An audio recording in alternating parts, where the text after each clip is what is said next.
అదే RTV app వార్తల్ని క్షణాల్లో చదివే అవకాశం ఉంటుంది. ఒక న్యూస్ పేపర్, ఒక టెలివిజన్ ఛానల్ మీ చేతుల్లో ఎప్పుడూ ఉంటాయి.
రాష్ట్రం అన్ని విధాల అభివృద్ధి చెందుతుంది.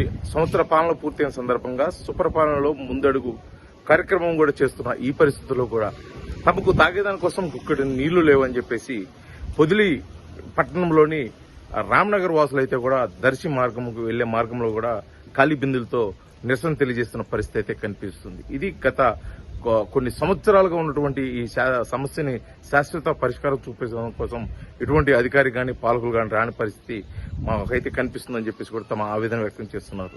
జులై మాసం కూడా వచ్చింది, వర్షాలు పడుతున్నా కూడా నీటి ఎద్దడి తీరిన పరిస్థితి మాకు నిత్యం వేధిస్తుంది. కనీసం తాగేదానికి కానీ వాడుకునే దానికి కానీ నీళ్లు లేవు. సాగర్ నుంచి నీళ్లు వస్తున్నాయి కానీ మాకైతే అందటం లేదు. దానికి అనేక కారణాలు అధికారులు చెబుతున్నారు కానీ మాపై మా సమస్య పరిష్కారం అయితే ఇటు పాలకులు కానీ ఇటు అధికారులు కానీ ఇటువంటి మొగ్గు చూపట్లేదు కూడా అయితే రామ్నగర్ వాసులు తెలియజేస్తున్నారు.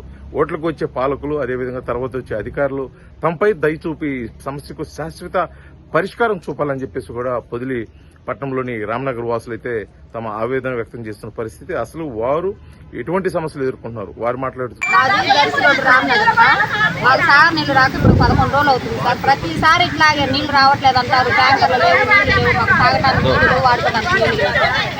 వచ్చినప్పుడల్లా మేము అక్కడ ఆఫీస్ దగ్గరకు వెళ్తాము. వెళ్తే వస్తున్నాం పాడినాం అంటారు. వస్తారు, చూస్తారు, ఆ లైన్లు ఇస్తాం, ఈ లైన్లు ఇస్తామంటారు, వెళ్ళిపోతారు సార్. నీళ్లు మటుకు ఒక్క చుక్క అయితే మాకు నీళ్లు రావట్లేదు సార్. మళ్ళీ తర్వాత మమ్మల్ని పట్టించుకునే వాళ్ళు కాలువలు లేవు, మాకు రోడ్లు లేవు. ఓట్లు వేయించుకునేటప్పుడేమో కాలువలు ఇస్తామమ్మా, రోడ్లు వస్తామమ్మా, నీళ్లు వస్తాయమ్మని చెప్తారు. ఓట్లు వేయించుకుంటారు, వెళ్ళిపోతారు సార్. ఇంకా మాకు అసలు నీళ్లే లేవు, అసలు మమ్మల్ని చూసే వాళ్ళే లేరు సార్. ఇటు ఎన్నిసార్లు కూడా పోవటము రావటము వెళ్ళిపోవటము ఇంకా అంతే సార్. మాకు నీళ్ళు అనేది సాయం చేయట్లేదు. మాకు సాయం చేయాలి సార్. మేము ఆఫీస్ దగ్గరికి వెళ్ళాం సార్. ఆఫీస్ దగ్గరికి వెళ్ళాము, 4-5 సార్లు వెళ్ళాము.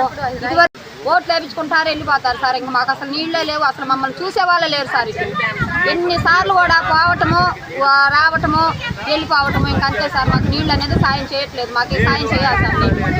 మేము ఆఫీస్ దగ్గరికి వెళ్ళాం సార్. ఆఫీస్ దగ్గరికి వెళ్ళాము, 4-5 సార్లు వెళ్ళాము. ఇదివరకు ముందు కూడా వెళ్ళాము, వెళ్ళినా కానీ మాకు పని కాలేదు. మొన్న కూడా వెళ్ళినా కానీ నీళ్ళు వస్తాయని అన్నారు, రాలేదు సార్. మరి సాగర్ నీళ్ళు కూడా వదలట్లేదు సార్. మాకు మేము అడిగితే దర్శనం రావట్లేదు అంటారు. వదిలేట అంతకంతా నీళ్ళు వస్తాయి. మళ్ళీ మా రామ్నగర్కి నీళ్ళు రావట్లేదు. ఈ లైన్ మొత్తంలో సుమారు ఒక 20 వాళ్ళు పెట్టారు. ఆ నీళ్ళని తప్పించుకొని ఇక్కడికి వచ్చేసరికి మాకు నీళ్ళు రావట్లేదు సార్. అడిగితే వస్తానే వదులుతానంటాడు, వచ్చి చూస్తారు. ఇంకంతే నీళ్ళు అనేది వచ్చేదే లేదు సార్ మాకు. మరిన్ని వీడియోస్ కోసం ఛానల్ ని సబ్స్క్రైబ్ చేయండి. లేటెస్ట్ అప్డేట్స్ కోసం వాట్సాప్ ఛానల్ ని ఫాలో అవ్వండి. అండ్ లింక్ డిస్క్రిప్షన్ లో ఉంది.